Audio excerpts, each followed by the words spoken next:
The Last Swim.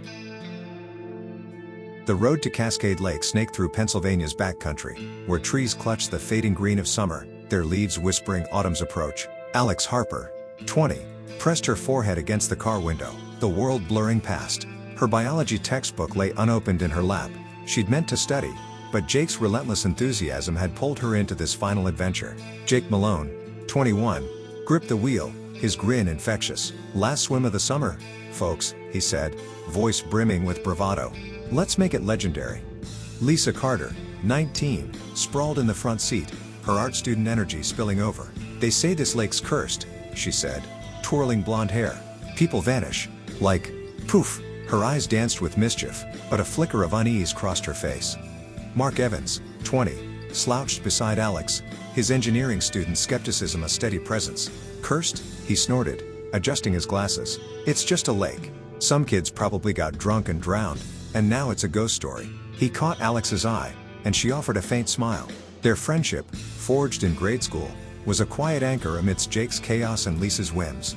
Alex shifted, her unease deepening. "My uncle used to talk about a mining accident here. 50s. Workers died when a shaft collapsed, flooded the lake. He said the water's been wrong ever since." Her voice was soft, but her uncle's warnings, his weathered face, his insistence that Cascade was tainted, clawed at her. Jake laughed. "Sounds like a challenge. We're good swimmers, right? Nothing's touching us." Lisa giggled, and even Mark shrugged, swept up in the group's momentum. Alex swallowed her doubts. This end of summer swim was their tradition, a ritual since high school. She couldn't break it. They arrived at dusk, the lake a mirror of the overcast sky, its surface unbroken save for a weathered platform floating in the center. The shore was deserted, no cars, no campers, just cicadas humming and mist curling off the water. "Spooky," Lisa murmured, but Jake was already stripping to his swim trunks, his athletic frame cutting through the fading light. "Last one to the platform buys dinner," he shouted, charging into the shallows. Lisa followed, laughing, her bikini a splash of color against the darkening lake. Mark sighed, shedding his shirt, and Alex, after a pause, joined them. The water was icy, biting her skin. She glanced back at the shore, their car a distant speck, and felt a pang of isolation. The swim was grueling, the platform seeming to drift farther with each stroke. Halfway, something slimy brushed Alex's ankle, a fleeting caress that made her gasp. "Anyone feel that?" she called, treading water. "Just a fish," Mark said, voice clipped. "Keep going." She nodded, but the sensation lingered, like fingers trailing her skin. They reached the platform, hauling themselves up, breaths ragged. The wood was splintered, etched with faded graffiti and cryptic scratches. "Stay out. It sees you." Lisa read one, giggling nervously. "Who carves this stuff?" "Idiots with too much time," Mark said, but Alex's eyes lingered on the words, her unease growing. They settled, finding a cooler with warm beers and tattered towels, relics of past visitors. Jake passed a can around, and they talked, Jake about skydiving, Lisa about her art show, Mark about robotics, Alex about wildlife volunteering. The chatter felt forced, the lake's silence pressing in.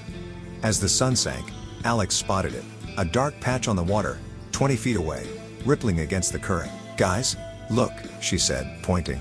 It wasn't oil, its surface shimmered with iridescent blues and purples, swirling like a living kaleidoscope. It moved, circling the platform, deliberate. "What's that?" Lisa asked, leaning forward, curious. "Algae, maybe," Mark said, unconvinced, "or a chemical spill." "It's moving," Alex said, stomach tightening. "Like it's watching." Jake snorted, paranoid. "Harper, it's water." But the patch grew, its colors pulsing, and a low hum vibrated the air, bone deep. Lisa stood, transfixed, her eyes locked on the hues. "It's beautiful," she whispered, voice distant. "Like art, the patterns, I've never seen anything like it." "Lisa, step back," Alex urged, heart racing. "It's not safe."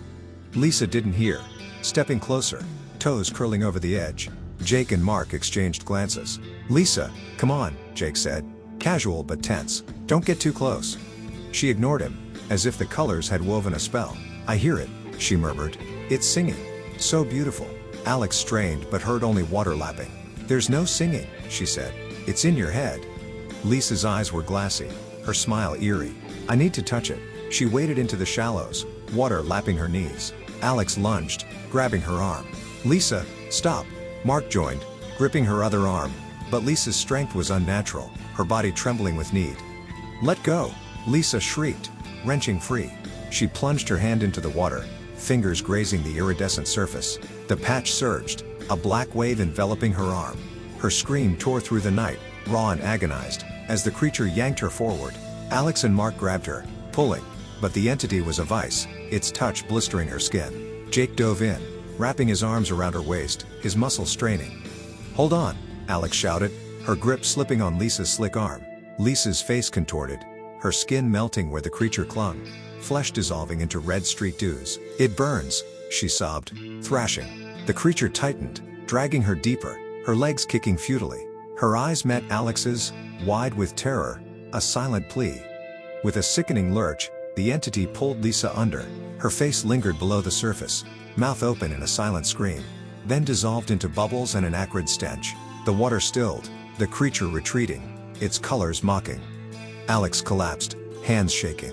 Jake was pale, breath ragged. Mark stared at the water, frozen. "It's alive," he whispered. "It ate her." They huddled in the platform center, the lake an endless void. Panic set in. Phones had no signal, screens useless. Jake shouted for help, his voice swallowed. Alex tried reflecting light with a beer can, but mist obscured the shore. "We can't swim back," Mark said, voice shaking. "It's too fast." "Then what?" Jake snapped.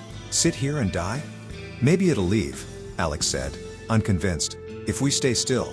They agreed to wait, wet swimsuits clinging, the night growing colder. The creature circled, its hum a constant threat. Hours later, it bumped the platform, rocking them.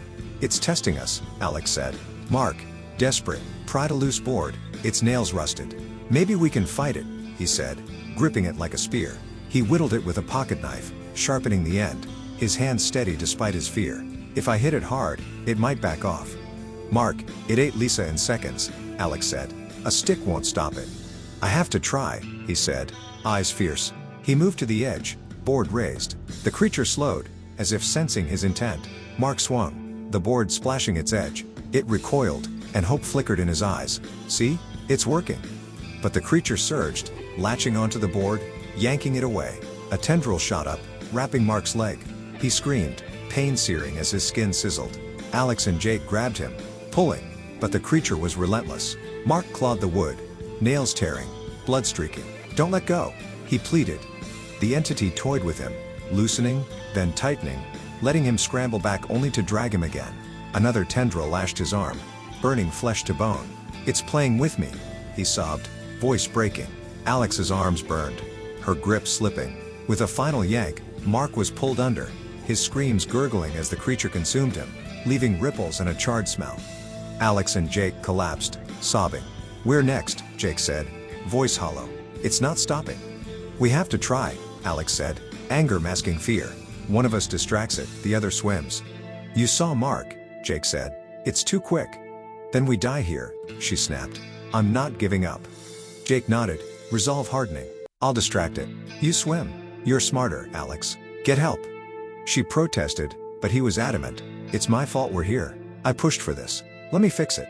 They waited, watching the creature. When it drifted to the far side, Jake stood, shouting, splashing water. "Hey, you ugly blob!" The entity surged, colors flaring. Alex slipped in on the other side, swimming silently, heart pounding. Jake's shouts turned to screams, but she didn't look back, focusing on the shore. The water grew colder, the hum louder. She felt the creature's awareness. Halfway, she saw the bottom, sand glinting. But Jake's scream stopped, a silence that crushed her.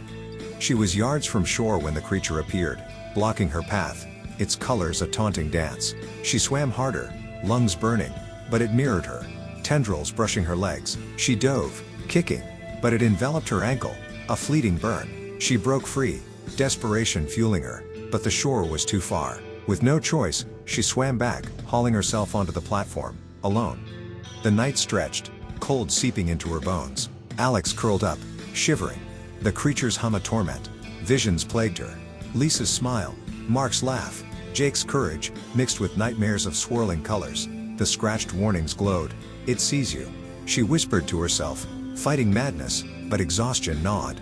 Voices emerged, faint at first, then insistent. "Join us," they said. "No more pain." She saw Lisa, Mark, Jake in the water, smiling, beckoning. "It's peaceful," Lisa said. "Rest," Mark urged. Jake extended a hand. "We're waiting." Tears fell. She knew they weren't real, but the temptation was crushing. As dawn neared, the creature's hum softened, a lullaby promising peace. Its colors pulsed, hypnotic, shrinking her safe space. Alex's resolve crumbled. She crawled to the edge, staring into the water, its surface a lover's embrace. "I can't stay awake forever," she whispered, echoing a story her uncle told, of a boy on a raft, knowing the end was near. "It's got all the time in the world." She dipped her hand in, the creature caressing her fingers, gentle. The shore was a distant dream, unreachable. With a resigned sigh, she slid into the water. The cold was brief, the entity wrapping her softly, colors filling her vision. Pain flared, searing, then faded to euphoria. As her body dissolved, she felt part of something vast, eternal, and the lake claimed her. The platform floated empty under the morning sun. A ranger's boat passed later, noting the abandoned raft, unaware of the lake's hunger. Cascade Lake lay still, its secrets buried, waiting for the next to swim too far. If you enjoyed this video, please do not forget to like, comment or share this video with your friends. Subscribe to our channel to hear more stories like this one.